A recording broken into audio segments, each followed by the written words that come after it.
Okay, I believe we have given ourselves the grace of about 2 or 3 minutes of catching, the late bus or something, or having, and I'm happy to see such a grand forum who have assembled here and on Zoom to study Jewish spirituality together. So as I always say, when everybody gets excited because lots of people attend, I say the first one doesn't count, because if we can maintain this kind of engagement over, like, I don't know, 5 years, then we will have done something in the world, right? But just for the cultural anthropological observation, right, point of view, the fact that so many people have come means that there is a thirst, that there's a question, that there's probably some kind of need, that people imagine that if they come here, possibly they'll be getting something that they are interested in learning. That within its own tells us something, right? Whether or not ROSH-ESTHER will actually be able to achieve that, that's yet to be seen, right?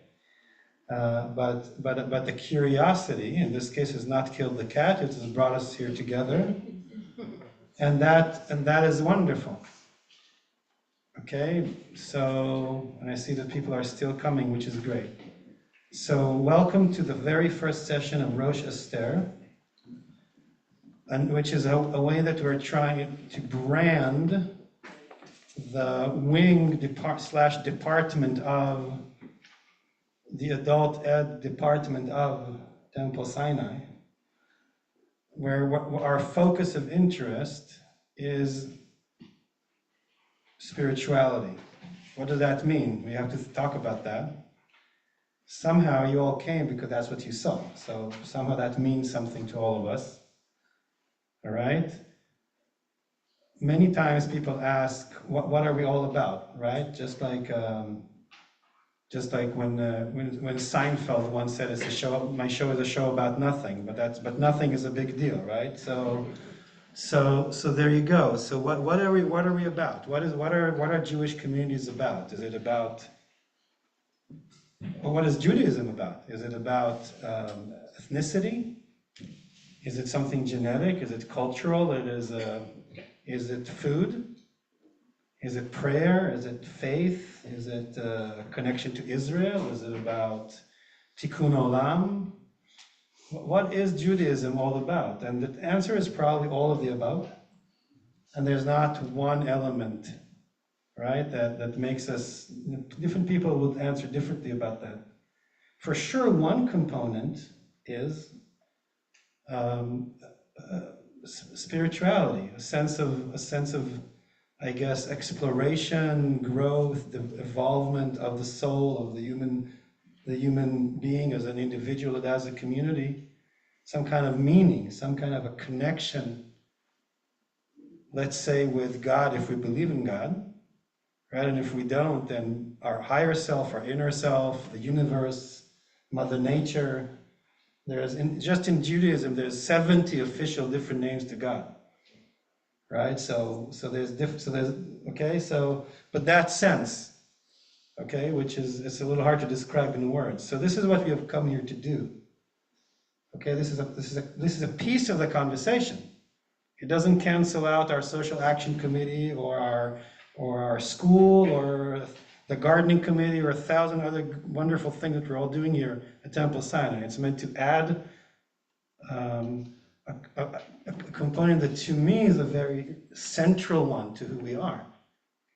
That we can go in the depth and the secrets and the deep meaning of our tradition, Judaism. Okay, now who can be in this class? Actually, everybody. Okay, I am a Jewish, but I sometimes studied Buddhism, or I participated in Muslim teachings, right? Or did yoga. In other words, this spirituality piece comes from a Jewish tradition, but it has to have universal value.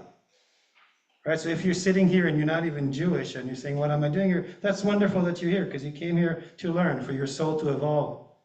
It's fine. Many people have asked me, do you need to have a lot of knowledge, background, to be here? No, you don't. I take it into account that maybe not everyone has learned like 1,000 pages in the Talmud and the Bible and the right? So we kind of, yes, this knowledge is based on that, but we can backtrace, we can explain, we can mediate that. Okay? If you have Jewish background, if you grew up in a Jewish environment, if you know how to read Hebrew, even basic Hebrew, if you know the culture, the holidays, the rituals, if you've studied Bible, it will help you. It will help you. It'll be easier for you. Okay? But it doesn't mean that if you don't have that, you can't be here. So we're all welcome. It's inclusive. Men, women, all genders, all whoever, whatever we are, if you're here, that's good. All right? And we'll try to help each other learn and fill in the gaps. So don't be afraid, and okay, and take it into account that some of us may have studied Kabbalah and Jewish spirituality for years, and some of us maybe not, and it's fine. We'll make it work. Okay? Now, very soon we're going to have a little ceremony of lighting the candles. So we had a consultation among Esther Brill and some others. Should we light the candles beforehand or as everyone is here? And we decided, Esther decided, because it's her class, it's ROSH-ESTHER, right? So we decided we'll do it with everyone in a kind of a ceremonious way, and I hope that people on Zoom can kind of see that as we kind of like historically and spiritually rise to light the torch of ROSH-ESTHER, which is our spiritual, it's not Jewish spirituality, look at what it says, the Jewish path to spirituality, because is spirituality Jewish? It's a Jewish path too, right? So we're going to try, what does it say to us? Oh, Feliza Bascara, that's my wife, she wants to be on the show. Okay, that's nice, I like that, but how can I make sure that she joins? Oh, there you go. You see, there's a back office. This machine is getting more sophisticated as we go along. So now that my wife has joined, it's very symbolic. We can light the Shabbat candle, right? We've been waiting for her. So my better half, as we say. So let us make now an intention as we light this candle, okay? So that as we launch on this, seven class kind of series, that maybe is the beginning of even a larger, broader scope of us evolving, developing spiritually together, adding this aspect of who we are. As we light this candle, let us just make an inner intention that this will be positive, meaningful, what else? Educating, that it will connect us, that this will be healing to us, right? That we will also be respectful of one another, all those good things that we want to do when we study together, right? That it will help that what we learn here in this room throughout ROSH-ESTHER will echo in other places of other areas of our congregation, like our prayer and our school, some of the teachers, and even our chief educator, Susan Rizzo has arrived, right? And right, so that's good to see that some teachers from the school are here, right? And that, in other words, that what we do here together, right? I think I saw Rachel. Oh, Rachel is here, right? And so and some of our staff, Bobby is here, right? So in other words, that what we do here will kind of like echo and have ripple effects in other areas of our congregation together. All those good things, right? So let's light the torch, okay? I almost feel like I want to invite Elise as our president to light it. Yeah, I think so. No? Okay, I'll do it. All right, but you have me covered with good energy, right? All right, so let's light the candle. See, it's very symbolic. It floats upon the face of the water. Here we go. 1, 2, 3. I guess that's the number of candles we had. All right? What's the symbol? Okay, so yeah, everybody's like, why 3? There's actually no reason. It's just so why that's what we had in the. So, okay, so, all right, so here we are. Here we are. We lit the candles, we lit the torch of ROSH-ESTHER. Can we say the blessing of the study of Torah together? Because that's what we do when we study Torah. This is a kind of Torah, right? Baruch atah Adonai Eloheinu melech haolam asher kideshanu b'mitzvotav v'tzivanu la'asok b'divrei Torah. So another tiny piece of introduction is that why ROSH-ESTHER? Okay? So actually, again, it's a mystery. Okay, it really is. It's a mystery. It's going to be unraveled with time.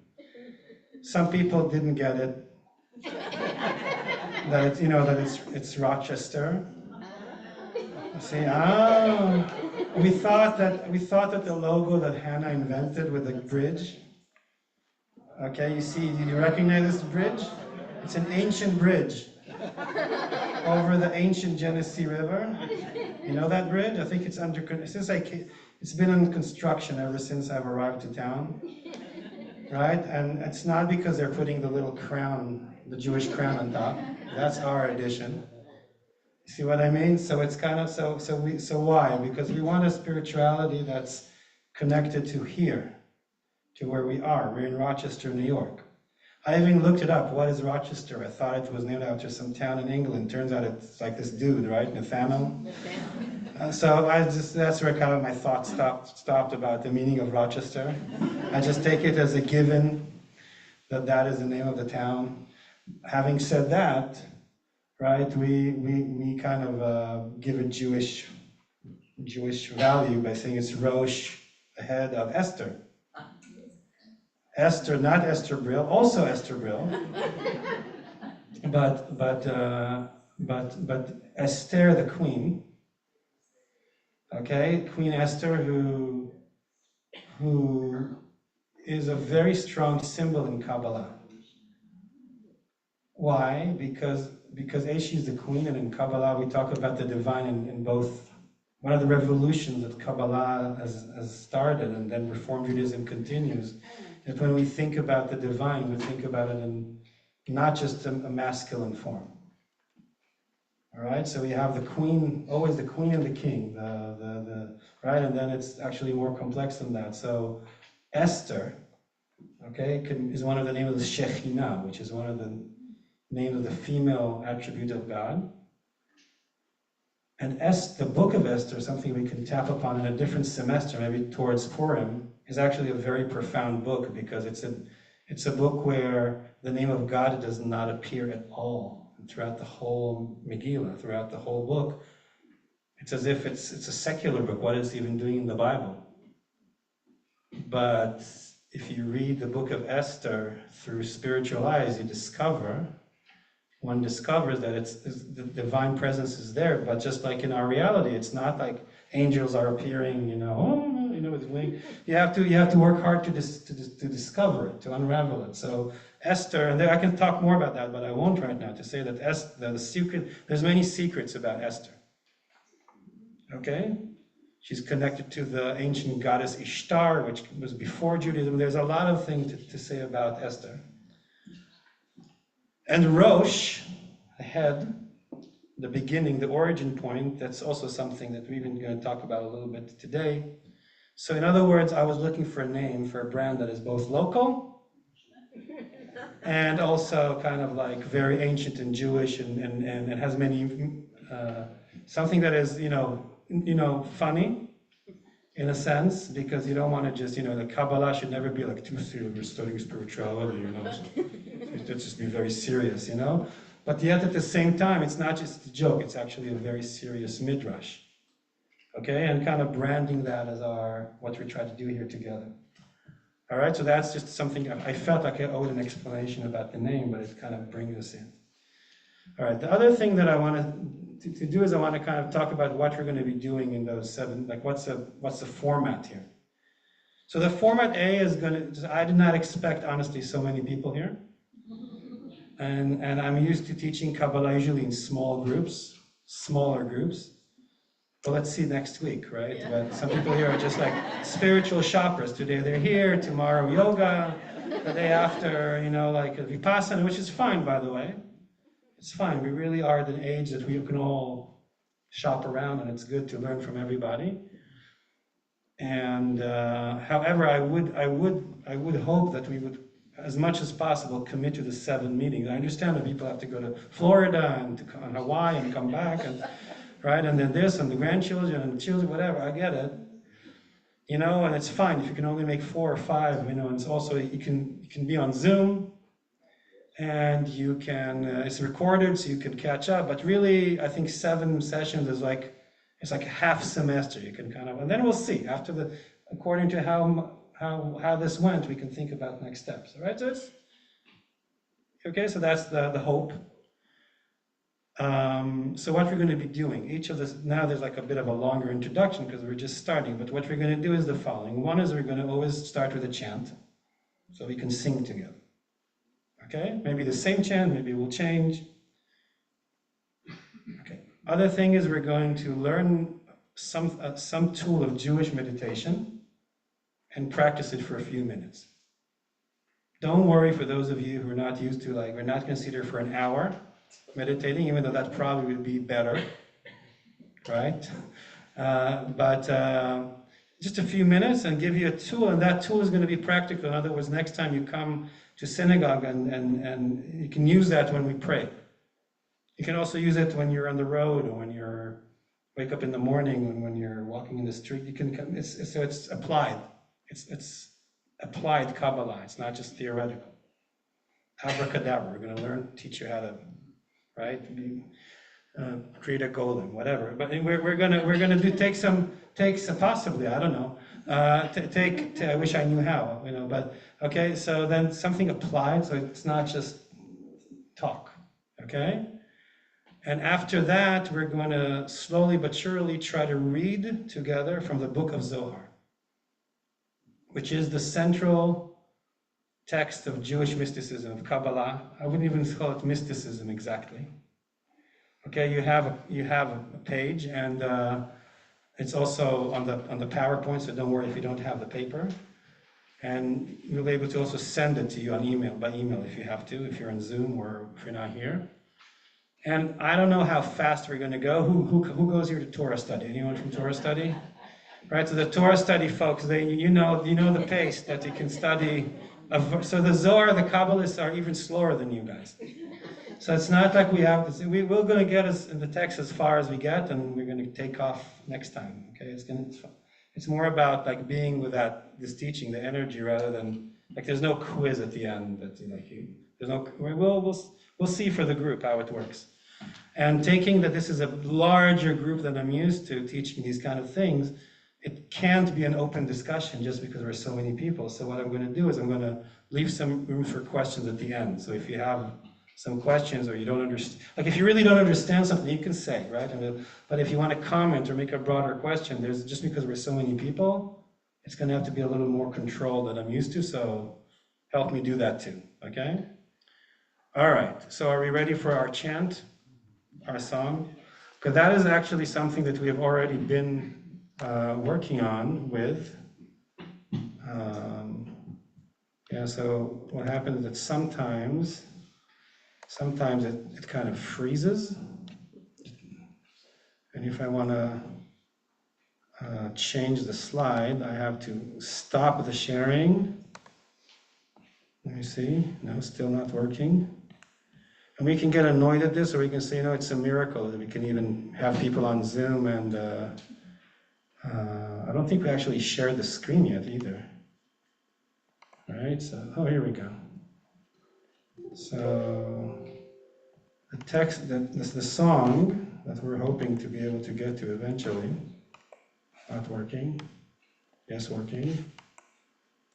Trying to, this works, the arrows don't work. Why? We don't know. It's mystical. So, here we go. By the way, many thanks to Hannah Zusmanovich for helping us with the slides, to create the slides. So remember, we're also like in the kind of the first, we're reading Bereshit now, right? Like when we read the Torah, it's the first weeks of the year in that sense, and we're reading Bereshit. So that's the song we're going to sing. Some of you know it because we've been sharing it around in different places. The text that we will be reading from the Zohar later on is an interpretation of that verse as well. Okay, so here's something that you know about the book of Zohar. The book of Zohar is an interpretation of the Torah, of scripture. But unlike other interpretation, well, you'll see it's kind of different than other midrashim or other commentary because of the angle, how it treats the text. Okay? So here we go. We'll start with singing. All right, and then we'll take it from there. Now, apologies, I can't hold the microphone and play guitar at the same time because I don't have 3 arms. Right? If we were like Indian gods, we'd be able to have like more arms, but we're not. Right? So we have to. So excuse me, I just have to sing louder. No, it's fine. You can hear me, right? Yeah. Thank you, though, Bobby. I appreciate it. I appreciate the thought. We'll just do it like that.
guess our next mission in life is to make sure that we're actually sharing the screen with the Zoom people. I think we're not. So they've been very courageous so far. Oh, here we go. You can share the screen with them. That's very exciting. Okay, so sorry, Zoom people, you couldn't see the text, but you can see it now. But then you see, then if you want to, let's see if this, oh, it works. Great. Okay, no, that's not, you weren't supposed to see that yet. But you want to be here now. Okay. So I think that a lot of our meditation tools for this, at least for the beginning, we're going to, oops, see what happens? All this technology. What would the Kabbalah say about that, right? They probably love it. I'm pretty sure that they would love it. So, okay, so a lot of our tools, meditation tools, are going to go around Shema Yisrael. Okay, why? Why Shema Yisrael? Because Shema Yisrael is a very central prayer, kind of, right? We know that we say the Shema sometimes twice daily, sometimes more, right? Whenever we pray here at Temple Sinai, in other places we use Shema Yisrael, but we don't just use it when in the synagogue, right? We use Shema Yisrael when? We use it when we are born. Sometimes there's a ceremony that have to do with Shema. When we have bar bat nei mitzvah, be mitzvah, right? When we die, like when we say Shema Yisrael, that's before or maybe even after, but I wouldn't know, right? Or during. We say Shema Yisrael every time we cross our doorsteps. Why? Because we have a mezuzah that has if you didn't know, it has the Shema inside. Right? Those of us, if you ever wore tefillin, it has the Shema inside. So the Shema is a very important prayer. It's a very important Jewish, I'd say, mantra, if I could borrow a term. Okay? And a lot of the secrets of meditation throughout the generations have focused on the Shema. And then we can use what we learn here in other times in our lives, outside of this room. So the first thing that I want to talk about is when we see this word, which consists of Yud Hey Vav Hey, the tetragram, right? The name of, then you say Shema Yisrael Adonai Eloheinu, but it doesn't read Adonai. It says something else. It says Yud Hey Vav Hey. There's a reason why we don't, and that's going to be another class. Something about this Yud Hey Vav Hey, the tetragram, it has many interpretations. The interpretation that we're going to use now for our meditation is not the only one. If you know another interpretation, that's fine. In this class, we're probably going to learn more than one of those as well. But one way that throughout the generations, the name of God has been interpreted is that the four letters Yud Hey Vav Hey are a map, a code that depicts the human condition in each and every moment of our existence. How so? The letter Vav kind of looks like us, right? Like we have a head and a body, right? We are the creature, us and the penguins probably, right? We're the ones who stand erect, right? Although they crawl, right? We are that creature that kind of looks like the letter Vav. So the letter Vav, right? That's actually our bodies. That's our body. Right? People ask me, what is God? Do you believe in God? I say, I don't know, but listen, Kabbalah teaches us, Jewish spirituality teaches us that that's God. That's God. Okay, well, that's many other things too. But so the letter Vav is our body. Okay? The two letters Hey and Hey, they have been interpreted as breath. Why? Because all the time what defines a living person? From the moment we're born until the moment we return our souls to our Maker, if we believe in the Maker, right? We breathe. That defines our life. You don't breathe, you're not alive. Sometimes, nowadays with medicine, you can stop breathing for a while and come back, but not for long. right? If it's more than if there's any physicians in the room. How many minutes, right? 0. You need to, in order to be alive, you need to basically breathe, right? So, hey and hey is inhale and exhale. Okay? So basically, hey, vav, hey, which, by the way, in Hebrew, that you know what the verb in Hebrew that the yud hey vav hey comes to is to be, lihiyot, havaya, means being, existing. Okay, so it's actually not something far-fetched from the literal meaning. It is the literal meaning, to be, to become in each and every moment. Okay, so I have to keep remembering that not everyone here speaks Hebrew, right? So Yud Hey Vav Hey, that word comes from Hoveh. Hoveh means present. Not the ones we get on Hanukkah or Christmas. It's to live to be in the present moment, to be. Lihiyot, that's the same verb. Havaya, existence. Okay, so Vav is our body. Hey and Hey is breath. Okay. What is Yud, therefore? Yud is the smallest letter in the alphabet. Okay, so for the Kabbalists, Yud means it's a point of consciousness. So it's basically, so if you think about it, every moment, what are the components? We have a body, right? We breathe, and there's consciousness, right? That's it. Then the rest is commentary. Right? There's a body, the body breathes, and there's some kind of a conscious being. Some would argue not everyone at all the time, right? Some people, right? These guys, they're not, no, but you know what I mean? Basically, yes. And it's not just humans even. Right? Basically, almost every living creature. There's some kind of body, there's some kind of breath, and then there's consciousness. Okay, the consciousness might be focused on 1,000 different things,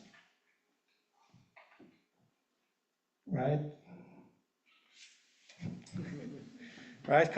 But basically that's the map. Yud Hey Vav Hey bring us to the moment, to the presence. Every time we say Baruch Atah Adonai, Adonai is, we say Adonai, but it says Yud Hey Vav Hey. We'll get later on in a different class to why we say it, you know, but really it's that. It's Yud Hey Vav Hey. When we say Shema Yisrael Adonai Eloheinu Adonai Echad, we say it twice. Every time the word Adonai appears, it's an opportunity to kind of like, where am I? Let's get to the basic. I might be thinking about the coming elections. I might be thinking about the war in the Middle East. I might be thinking about my children who were at home. I might be thinking about my unfinished project at work. I might be thinking about my shopping list. I'm not thinking about that person that really annoyed me yesterday. You can, right? There are a lot of things that we think about. Every moment can be a Shema moment that we, right, come back to the very essential. Here I am. I have a body. I breathe. I have a consciousness. Where is this consciousness focused on? Do I control it? Does it control me? Where do we go? Right? So that is basically meditation. If you've ever been to Vipassana, if you've ever been to yoga, if you've ever been to any kind of consciousness work, it usually involves presence in the body, attention to breath, because breath is just a very simple thing that we always do, so it can be an anchor to our wandering minds and hearts. There are many other secrets about breath, but let's keep it simple for now, right? And then, where is my consciousness? Okay? So this is what we're going to do. We're going to practice it. Just for a couple of minutes. Okay? The instruction will be, first of all, let's start with the Vav. So we have to be basically conscious of how we're sitting, right? That's already great, because now, all of a sudden, am I sitting comfortably? Exactly, like that. I had to do it too, by the way. Right? Let's just be minded to our actual body. This happens to be in a chair right now. Right? But it doesn't matter if you're, even in the Talmud, in the Mishnah it says, 2,000 years ago, even if you're hanging from a tree, dangling from a tree, It says it. Liz knows. She knows Talmud. Right? You know Talmud. Even if you're dangling from a tree because you're picking up some fruits, like you're like a worker, and then the Shema time comes, the sun sets. You're dangling from a tree. You can still say the Shema. So we happen to be sitting in a chair, but it doesn't matter. You can be laying down, standing up. So we take that moment like what we all did quite naturally. Oh, let's be focused. Am I sitting comfortably? Am I balanced? Am I connected? Am I sitting as straight as I can? Like not all of us are like 21-year-old yogis who can right? Me included. But are we as centered as we can at this moment? Are we as balanced? Are we just sitting that makes a big difference, right? Anchored. Our feet can anchor us in the ground. Our behinds are anchored in the chair, right? We're leaning on something.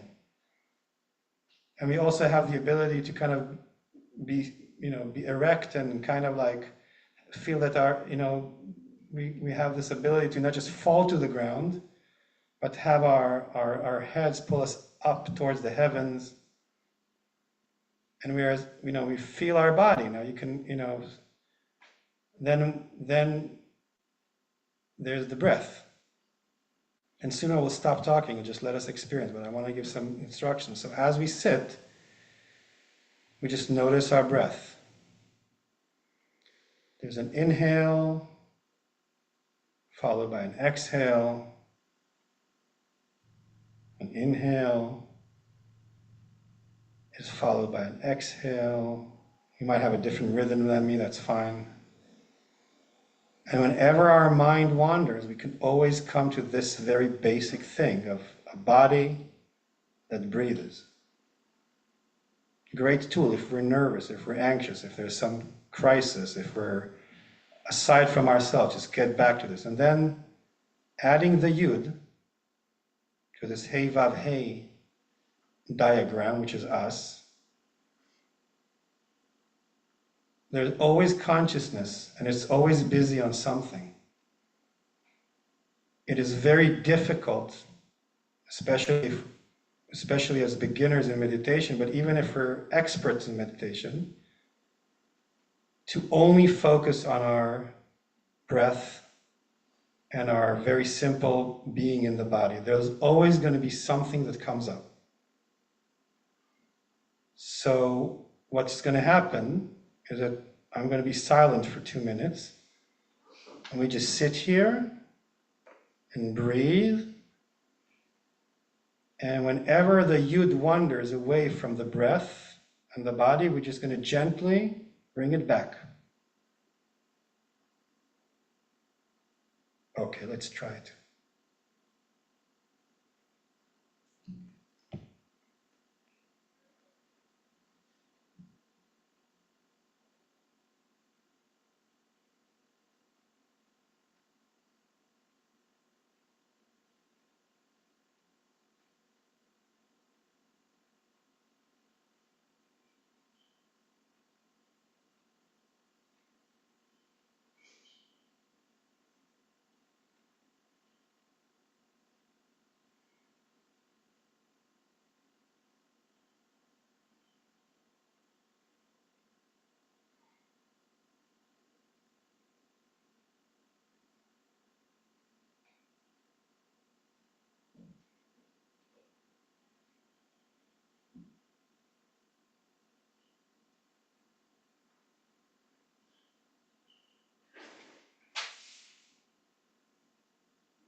The train is a beautiful metaphor for this. The silence that comes out of it, right? It's a lot like our brain, right? There's a train of thoughts, and then when we get back to the breath and the body, it's like the train is gone, and there's a moment of silence. So that's why we built the temple silently by the train tracks. As a constant reminder that prayer is meditation. It also helps, the rabbi and the cantor or the teacher to time the meditation, like you wait for the train to pass. And the silence that comes afterwards, right? It really is, I think it really is a very good metaphor. Right? Sometimes we call the train people, come at 6:45, that's when we're doing our silent moment in the Amidah on Friday. We try to time it. But seriously, right? I think it is a good metaphor for our meditation. And again, maybe you know meditation from taking some classes in other religions or other spiritual paths. Maybe you know meditation. What? Oh, should we let them in? Show meeting. Participants. Where do we go? Did they give? I think they were admitted by the powers that be. There's a co-host somewhere else. But thank you. Right? So hide meeting. Kabbalists used to study in secrecy, so we have to hide the meeting. Okay, so again, I think meditation is it's not like, it's something that we learn as children. We know how to do that. It's, sometimes we forget. I think when we study it in a Jewish way, it helps to give us Jewish context to those exercises. So that, temple is not where I come to pray and then I go to meditate somewhere else, which is also fine. Prayer is meditation. When I wake up in the morning and I start with Shema Yisrael, it's because I want to have a moment of this before I rush into my day. When I say Shema Yisrael before I go to sleep, it's because I want to go into my dream state and with a moment of clarity, of consciousness, rather than just fall asleep, in front of the TV screen, which is something that I do too sometimes, right? We all like, you know what I mean? But it's kind of like this opportunity to be with God, but not, a God that's in the heavens and has a beard or whatever, or something that's very abstract. Then, how would you, being with Havaya, with existence, right? That's the kind of stuff that we're trying to learn. So, kind of to segue this into our Zohar book, and I realize it. So what we're going to do is we're going to study until 8, and then I'm going to leave 15 minutes for questions. Okay, and I'm already realizing that means that we're not going to read a lot from the Zohar this week, which is really fine. We're going to, next week, do a little less meditation maybe and less introduction, but I do want you to taste a little bit from the book of Zohar. So, something about the Zohar, which I would love to do if I could also navigate, see that they're playing with us, the gods of Zoom are angry with us because we did a meditation about Yidei Lavena, about them. And they don't want to admit it, they don't want to let us do what we want to do here, which is this. Okay, now we're going to try with a remote control. Doesn't want to let us. Doesn't want to let us. What if I do this? I know that it's supposed to be, right? You'd think that it would be the arrows, but it doesn't let us. So we're going to do it in a primitive way. Okay, so this is what we're reading. Okay, this is the book of Zohar.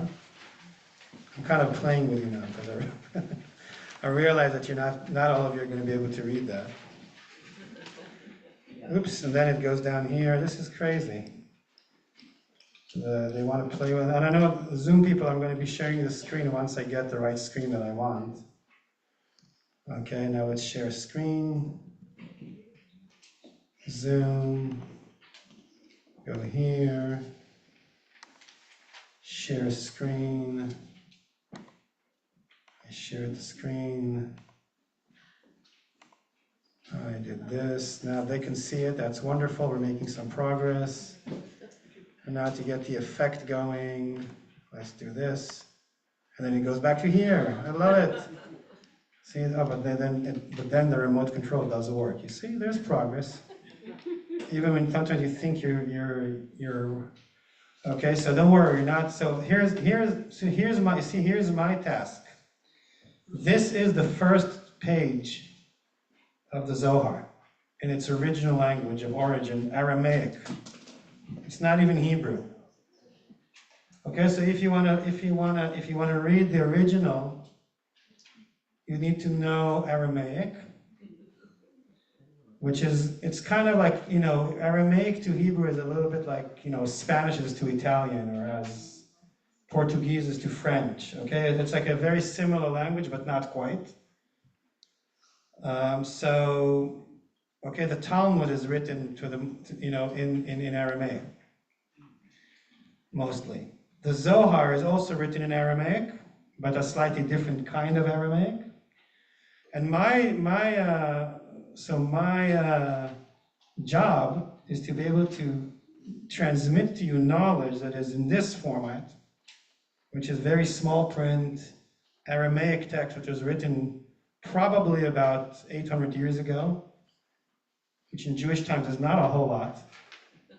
Okay, it was probably written in Spain, let's say in the 13th century, for the sake of the argument, although it's more complicated than that, and the Zohar has been written throughout hundreds of years by many, many people in all sorts of exciting places like Spain, France, Crete, Morocco, Israel, Egypt, Turkey, Italy, Greece. One day we should have a congregational trip in the footsteps of the people who created this text, because it's like all these beautiful towns of the Mediterranean, okay? How do I transmit to you English speakers of the 21st century the mysteries of this text? Okay, that's kind of like our task here, okay? So realizing that most of us maybe can't relate directly to this small print Aramaic text, we're going to have to read an English translation. Okay? When we read it, we have to remember that it's a translation. Okay? I have two versions. There has been more than one translation into English. I actually gave you two, so you can compare and contrast, because never trust a translation.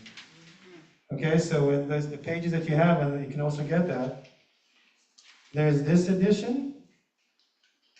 Okay, this book. What's the name of this edition? It's in your book. It's translated by Harry Sperling and Murray Simon. Okay. The Sonsino Press, Sonsico, whatever it's called, this one. And then there's this translation. It's called the Pritzker edition. It's a wonderful series of 12 yellow books like this, because it also has commentary. It's very helpful. Okay, I actually have the 4 first copies here, and we're now ordering the other 8 so I could teach you all. But I think we can stick with the first 4 for a while, right? So basically, okay, and then so we have to read, and you can compare and contrast the translation. Right? Don't believe anything. Just you have the intellectual capacity to compare, contrast. Remember that it's a translation. But this is the least of our worries. Okay, because the Zohar is playing a very intricate game with us. The good news is that there's thousands of pages like this that you see on the screen now of the Zohar. And they're all very complicated and mysterious and elaborate and crazy and creative. The good news is that they always start somewhere, but they always are supposed to end at the same place. Guess what it is? What we did before. It's like 1,000 arrows that all direct into one place, which is just being connected with, if you want to call it God, if you want to call it existence, if you want to call it just being with the universe, being one with the universe. It's supposed to enlighten us, bring us to that source, to that place. But understanding that our mind always wanders in 1,000 different ways, it'll always start somewhere very far. And the game is to understand how we go home. Okay, that's basically the game that they always play. Okay, it's like that. You know Zen riddles? Zen riddles are in Zen Buddhism. You have very short sentences that kind of like supposed to, you say it and there's a riddle and it's supposed to bring you beyond the scope of language, of like regular everyday language. The Zohar is like Jewish Zen riddles, that they're very wordy and very long, pages upon pages, but it's the same idea. It's language that's supposed to awaken some kind of a realization that's not in the realm of regular speech. Beyond. Okay, it's like this, so you have to figure out. And the way that it does it is by interpreting Torah. So the first page, and in fact the first volume of the Zohar, interprets Bereshit, the beginning, and then it goes verse by verse, but maybe, like I said in some of my lecture, there will be 1,000 different interpretations just in the first chapter. And then they'll go to the next verse and the next verse, okay? It's very, very slower than our Torah study, okay? So when we study Zohar, and again, let's be humble about what we can achieve today, it's fine, we're not in a rush. Okay, we kind of play the game. We look at Bereshit, okay, because this is the verse that we're studying together, and we let the Zohar lead us into some kind of a journey that is very removed from the literal meaning of the text. So when you study Kabbalah, you have to be ready to not be worried about the fact that what they're saying is not the literal, it's not what it's, it's not the story of the Bible. It's using the story of the Bible to say other things. This always related to the literal meaning, but it segues from it, and sometimes in dramatic ways, radical ways, and then comes back to it. And it's always a mirror to our own selves, in the sense that we are in this reality, and we're always in the literal sense of our reality. I have a job, I have to go there, I have to come back, I have to go see my grandkids, I have to go shop. The literal everyday, right? And then it wants to awaken us to another maybe realm or aspect or level of meaning to what we are. Okay? So it's always the same game, but every time it's a different game. You start from a different verse, but you have to make it home. Like, right? Think about a baby born into the world, has to figure, right? Goes to school, grows up, has a bar mitzvah, bat mitzvah, goes to college, right? Oh, but where's home? Where's home? Again, havaya, breath, the existing moment, all right? Okay. Let's see. Kind of wondering, we have 3 minutes until I promise that we'll open it for questions. So let's see what might be the next step. Okay, the next step, so you can see the text, the Hebrew text in a close-up. Again, thank you to Hannah who made this. You see how many, you see that almost after every word there's a comment. You see, there's like a footnote. But the footnotes have different fonts. Some of them have this kind of parentheses and that kind of parentheses because the Zohar has many interpretations. The Zohar has been written about 800 years ago, and since then, many people have interpreted it. Okay, so basically, and it also has, so for example, it will start from Genesis, and then it will bring a quotation from the Song of Songs, and a quotation from another place in the Bible, and 5 other places in the Talmud. That's why they say it's better to know all those things before you start, but oops, maybe we didn't, we should have gone to Susan Rizzo's Hebrew school when we could have, but now we're like 65, so I say no worries, I'm going to try to bridge that gap. So if we don't have, like you see, so someone who went to yeshiva all their lives and then they start studying Kabbalah, and they start reading this text, every word here, they'll be able to do the interlink, right? The intertextual work of this is from this place in the Bible, this is from that place in the Talmud, this is talking about 5 other texts, and they know it all. So we may know some of it, and if we don't, I'll backtrace and help you try to help you understand what they're talking about to the best of my ability. All right? So then, we finally, right, can get to the English translation. I think we'll use this one, although the other one is excellent too. And if you want, if you go home and if you read, the other one has very, very good footnotes that you can follow, and it will teach you a lot of things that I'm not going to talk about. Right? So, Rabbi Hizkiah opened his discourse with the text, as a lily among thorns, etc. What is the lily among thorns? Where is that quoted from? Does anyone here know? Song of Songs. You see SS22, right? Song of Songs, Songs of Solomon. It will be SS anyways, right? Chapter 2, verse 2. What Rabbi Hizkiah does here is a very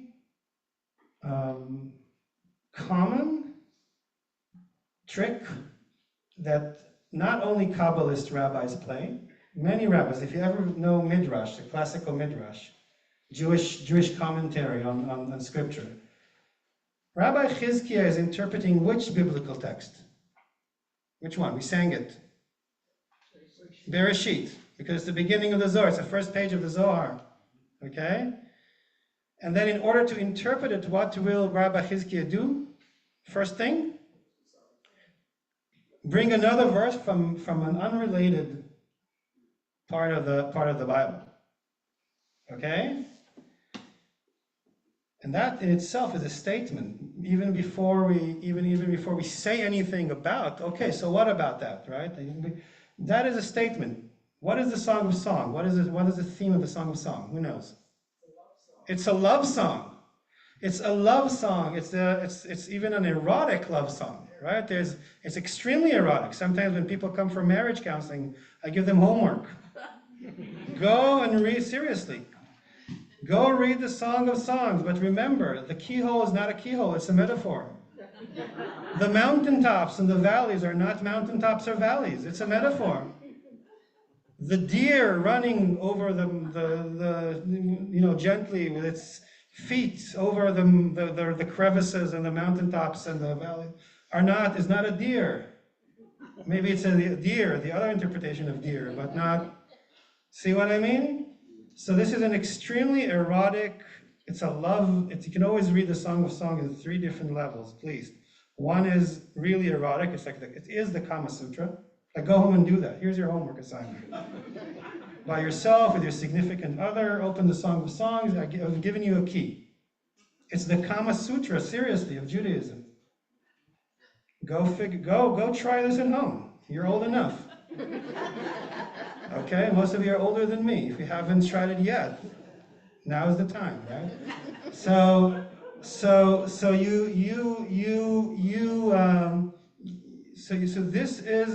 one level would be the Kama Sutra. It is erotic.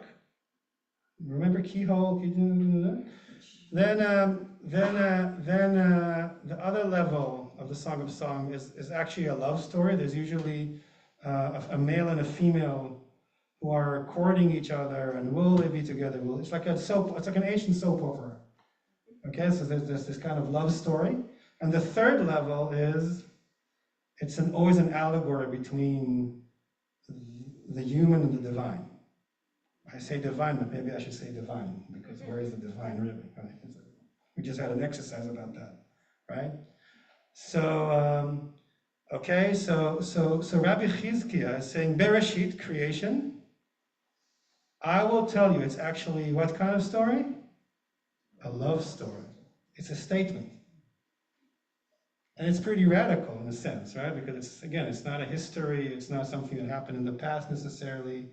It's not coming to replace the theory of evolution by Charles Darwin or anything like that. It's a statement. It says, if I want to read Bereshit, I'm going to give you a key, and the key is that it's a love story. Okay?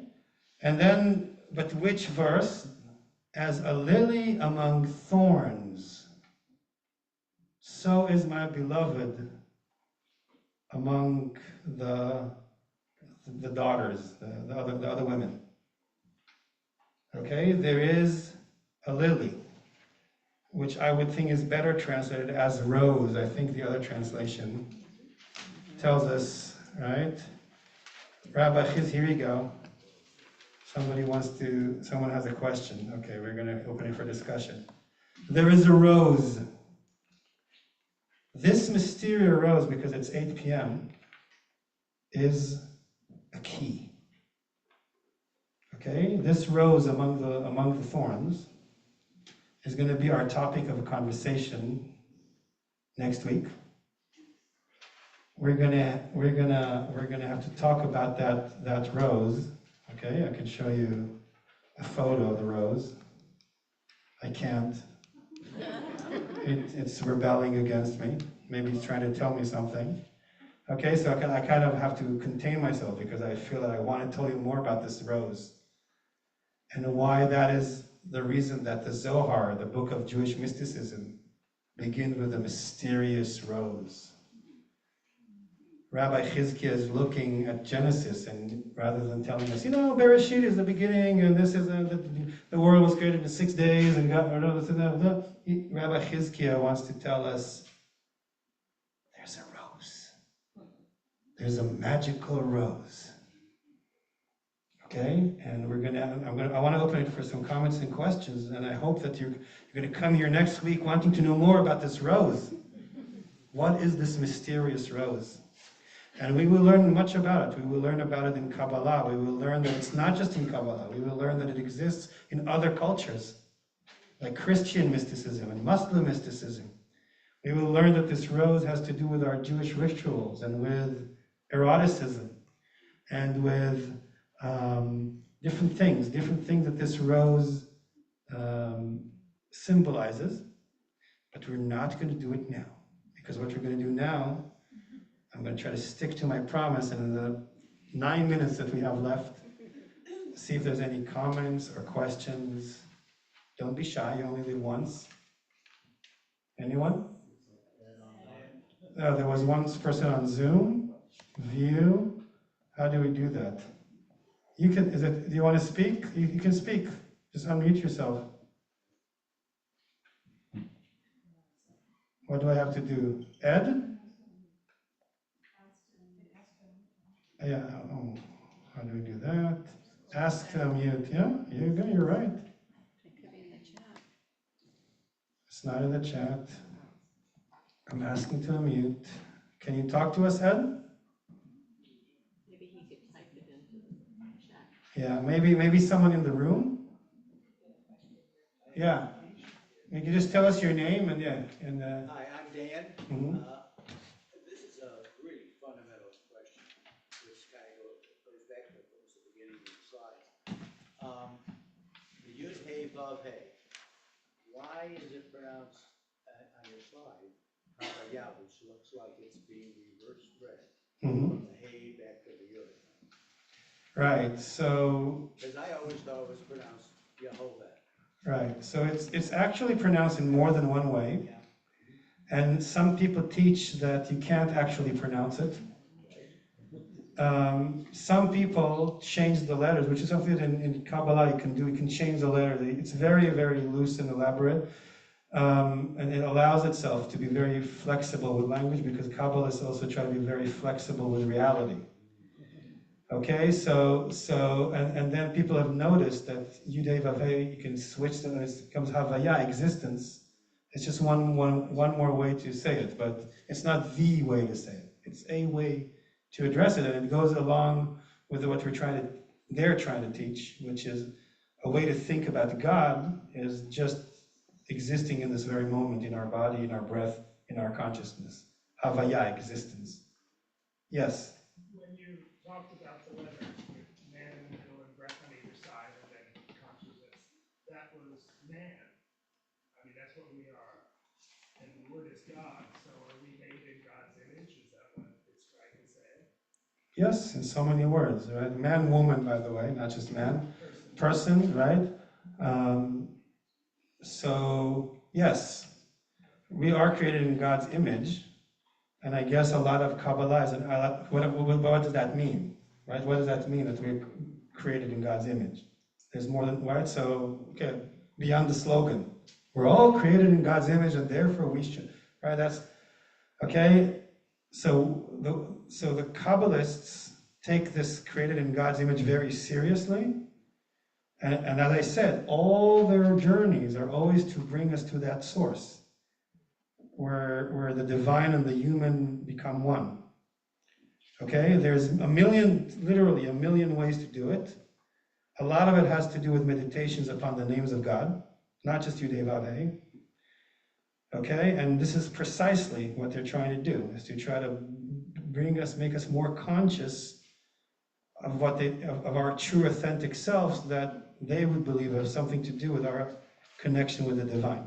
So yes, thank you for bringing we're created in God's image. It's an important addition to that. Yes and yes.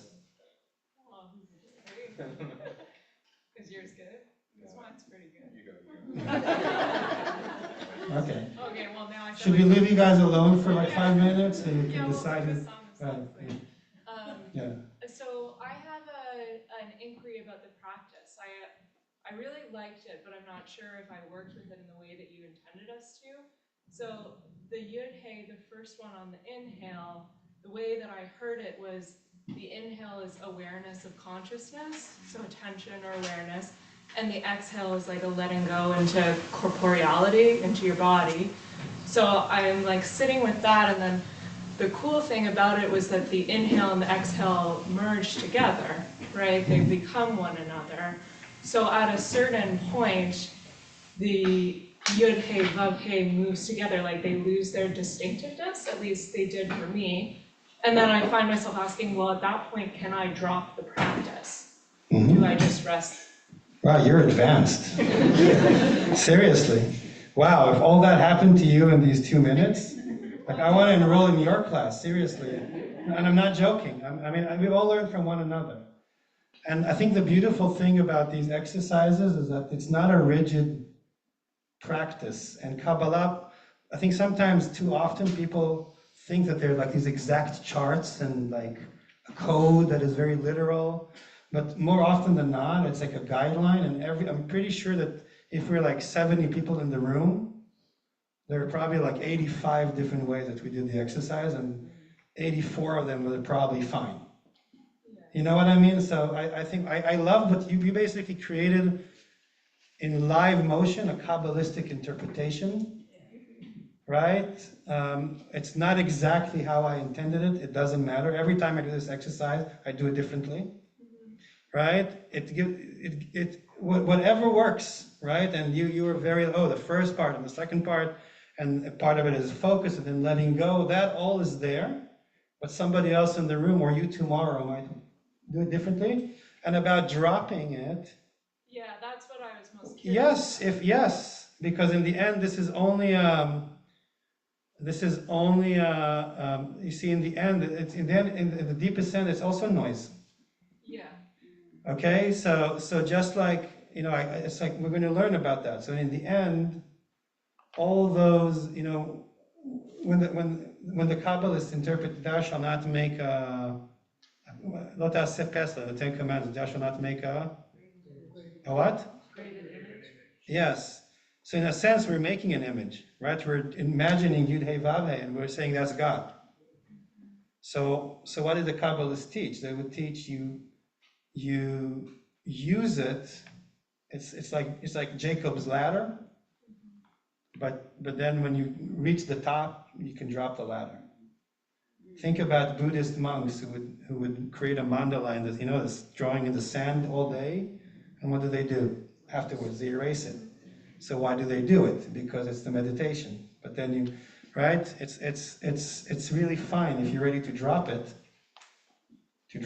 But maybe you can do it. Maybe maybe you can do it in a minute, and maybe it takes you 5 years. Or, you know what I mean? And maybe you dropped it today, but you need to reuse it tomorrow. It's just, in the end, this is just a description. It's supposed to bring us to being present in the moment. Any way it works for you, it works. It's really Kabbalah is really more like that. It teaches us, it gives us a guideline, but you can interpret it in more than one way. And in the end, like the Buddhist monks, just erase it and then rebuild it, make another picture. Yeah. Yeah, hers was better. That's for sure, right? Yeah. That's like, they say when Moses had the 10 Commandments, right? What is written in the back? Happy wife, happy life. Right? And then yesterday I was at a furniture shop and someone taught me, the retail person taught me the egalitarian version of happy life, happy wife. Happy spouse, happy house. So it's not just now, it's right. So anyways, it's not to interrupt your question. Sorry about that. Just about the text. I just was wondering if we know who Rabbi Hizkiah is, because it's just interesting that to start the whole entire book, his name's like in bold, like in the title. Right. So this is just okay. So in the 2 minutes that I'm going to steal from you guys, can we take 5 minutes and end at 8:20? Can that be like our agreement? Yes. Okay. Who wrote the Zohar? And who is Rabbi Hizkiah? Who is this text? Who is the person behind this text? Who is our teacher? I'm not the teacher. Rabbi Hizkiah is the teacher. No, not Rabbi Hizkiah. The person who wrote Rabbi Hizkiah said, is that Rabbi Hizkiah? You are academically asking a question that's, by the way, no less important. It's a complimentary question, right? To all the professors in the room and people who are, right? When we study Kabbalah, and that has been my method for years, I try to hold both the experiential, spiritual approach. In other words, let's meditate, let's light candles, let's talk about God. We're of the tradition. We're not observing it from the outside, right? So that would be alongside your questions. We meditate. We read this for a reason. We want to connect with God also. Okay? Zohar, by the way, means enlightenment, like my radiance, my last name, Zohar. Okay? So they call the book Zohar because they believe, yes, there is some kind of spiritual divine light that we want to discover when we read it. It's a spiritual practice. We're from within the tradition. On the other hand, we are not some kind of cult where we lose our minds and critical thinking, and right? We're not that. We people, we Reform Judaism in the 21st century, we believe in science, we believe in critical thinking. Therefore, we want to analyze the text, we want to criticize the text. That's why I brought you 2 translations. So that you can compare, and with us, you can, and don't believe me, go to the internet, find other translations, read research, right? And we want to know who wrote this text. And the answer is, we don't know. Believe me, I've spent quite a few years in the academy, like academic circles. I wrote a master thesis on Kabbalah. I even started a PhD program, but then never finished the dissertation because I became a rabbi. I became too busy. I've learned many hours of many academic books and articles and essays on who wrote the Zohar, and nobody knows their name. They already know that it wasn't one person. They already know that it's not the person that the Zohar claims that wrote the Zohar. According to the Zohar, there's a Rabbi Shimon Bar Yochai, who is the teacher of Rabbi Hizkiah. Rabbi Hizkiah is the student of Rabbi Shimon Bar Yochai. Rabbi Shimon Bar Yochai is a historic figure who lived in Israel 2,000 years ago, when the time of the Roman Empire and all that. Okay? But we already know, and according to the story that the Zohar tells inside the Zohar, Rabbi Shimon Bar Yochai wrote the Zohar, and he had a group of students, and Rabbi Hizkiah is one of them. But this is a fairy tale that who tells? The Zohar. So if you ask some people who are very orthodox and are very like in the matrix of Orthodox Judaism, who wrote the Zohar? Rabbi Shimon Bar Yochai. That would be their answer, because they have the text and they don't go to university and analyze and criticize. But then if you look at the language and some cultural clues, you realize that it couldn't have been a text that was written 2,000 years ago. No one alludes to it before like year 1200. There's no quotation, no. all of a sudden around the 12th, 13th century, you start to have, in other words, that's when it was written, unless someone wrote it for 1200 years and hid it in a cave, and then it was rediscovered. But then also from the style, you can tell, in other words, scientists, people who professor of religion can tell. It was written by generations of, and then for many years people thought it was this guy, Rabbi Moses de Leon, who lived in Spain in the 13th century. They thought that he was the Rabbi Shimon Bar Yochai, but later on, the research of the Zohar advanced and they realized that the Zohar, like most Jewish texts, is actually a compilation, that it's been written beginning, like the earliest texts are like from the 10th, 11th century, and actually goes all the way to the beginning of to the 13th century, more or less. Most of it was written in Spain, but not only in Spain. And there were many groups. Imagine like our group, who had a teacher who came from another town, me, taught people got excited, didn't have computers, didn't have Zoom, so what did they do? They wrote down. But then it's also before the invention of print. So they wrote it down and then they wrote their comments. And then one of them went with that piece of paper to, let's say, like Syracuse, and said, look what I learned in Rochester. I have this little piece of paper with, and the commentaries became the text. And then someone in Syracuse added another paragraph. But then someone who went to Buffalo came with the original paper and added another paragraph that didn't exist in Syracuse. Which is why and they only had manuscripts. So it's really like there's really so many versions of this text. And then eventually, one day in the 16th century, print was invented. There were these guys like in Venice, seriously, and other towns in northern Italy, Cremona, Mantova, if you know where that is. They said, oh, we should print this stuff. So they had all these manuscripts. Well, they didn't have all of them. They had like 10 out of the 2,000, because that's what they had in northern Italy. And then they said, oh, let's edit it. So they did. And therefore you have the book of Zohar. That's what it is. That's the book of Zohar in a nutshell that we have. So it was a person who decided to print Rabbi Chizkiah there in great letters. It's just a guy at the print shop in northern Italy in the 16th century. Okay? It doesn't mean that it's not a very amazing and sacred book that has many secrets. It just means that if you look at it academically, and, just a moment, they never told us their names. They wrote the whole thing, thousands of pages, out of a pseudonym. You know what a pseudonym is? I am Rabbi Shimon Bar Yochai. I am Rabbi Chizkiah. Why did they hide their names?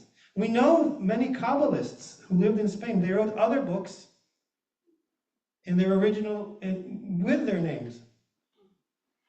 And they wrote it usually in Hebrew. But when they wrote Zohar, they wrote it in Aramaic, and they disguised their identity. So we don't know who they are. And believe me, many people smarter than me try to figure it out. They hid their names. I would like to think that it's modesty.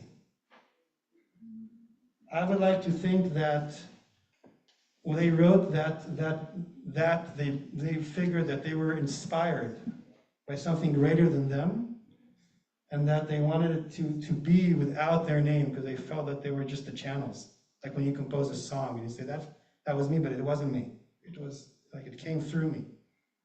I can relate because I compose music sometimes, right? So we have this book that has inspired millions of people, including Madonna, right? Like many people, for many generations, secrets of Judaism, with people that, in a way that I would like to say it, other people would say other things, were modest enough to invent imaginary authors.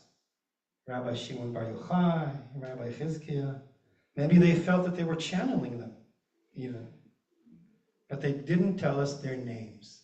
So we have this anonymous literature from the Middle Ages. It has a rose at the beginning, a lily. It's an interpretation of Genesis. We have time for one more question, and then we're going to go home. Yes? Wasn't it, I learned that common people didn't study Kabbalah or Zohar, and it was only for like the priests because they didn't feel people were smart enough to understand it really. Right, so, and I do want to end because I see that people are leaving because they have to, and I don't want to keep people behind, but like we have a setting, we have to keep to it. It's a great question. Maybe we'll talk a little bit about it next time. We're not common people. We're special people. We study Kabbalah.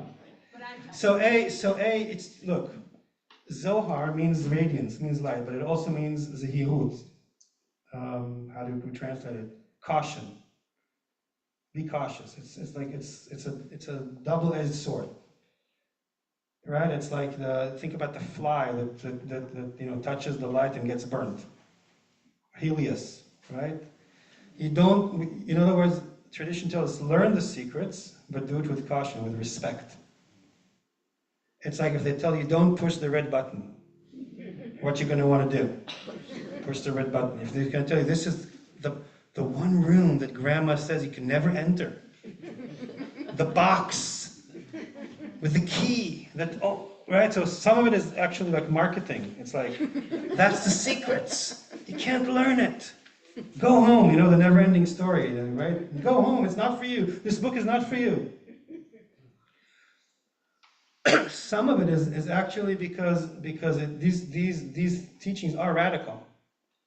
And especially in more like conservative Orthodox surroundings, it can be dangerous. It can be, it sends you on a journey. It kind of unstabilizes you for a while on the way home. Right? There's something radical about this teaching. So it's like it's not for everyone. Usually, and it's not true. People have been studying Kabbalah always. Allegedly, you had to be a man. Well, we're already egalitarian. And we know from research that there's been Kabbalist women as well, even in the olden days. We know it. Maybe not as many as men, but there were. You had to be, they would say over 40 years old. That's not true. When I was like 20 and I considered joining a Kabbalist yeshiva in Jerusalem, like Orthodox at 20, just get married and come. We don't care about your age. So they teach it. Rabbi Isaac Luria the Divine, the great teacher of Tzfat, died at age 38. Therefore, he studied Kabbalah before age 40, obviously. Right? So this rule wasn't always kept. And they said you had to be married because a lot of it has to do with erotic symbolism and kind of verging on tantra and stuff. But they're like, we want people who kind of like, can master these energy without going crazy. And back in the day, that would mean that you're like married. I don't know today, my marriage, is it really? Okay, but you see what I mean? So in other words, and we're reform. In other words, it's the 21st century. In other words, but it's a good question that for today. Looking at this group, I think you're all great people to study because you all are people who have been around and you have some life experience. Right? And that is the kind of stuff that you need when you come to study Kabbalah. And I say, yes, learn it. Remember that it means radiance, light, but also caution, careful, and handle with care, I would say. I think it is a good thing. We don't just study Kabbalah, no, we treat this with respect, right? And we go forward. We want to know what's in that box that Grandma said not to open, okay? All right, I think we should put it to a halt. Next week, same time, 7 p.m., we're going to learn more about the mysterious rose of the Zohar and more tools of meditation. And we hope to see you next week. Bring a friend. Thank you. Yes. Thank you. That's really interesting. It seems surprising that it was written in Aramaic. It was written in the 13th century. It's very surprising. I mean, how many people knew Aramaic? Well, how many people knew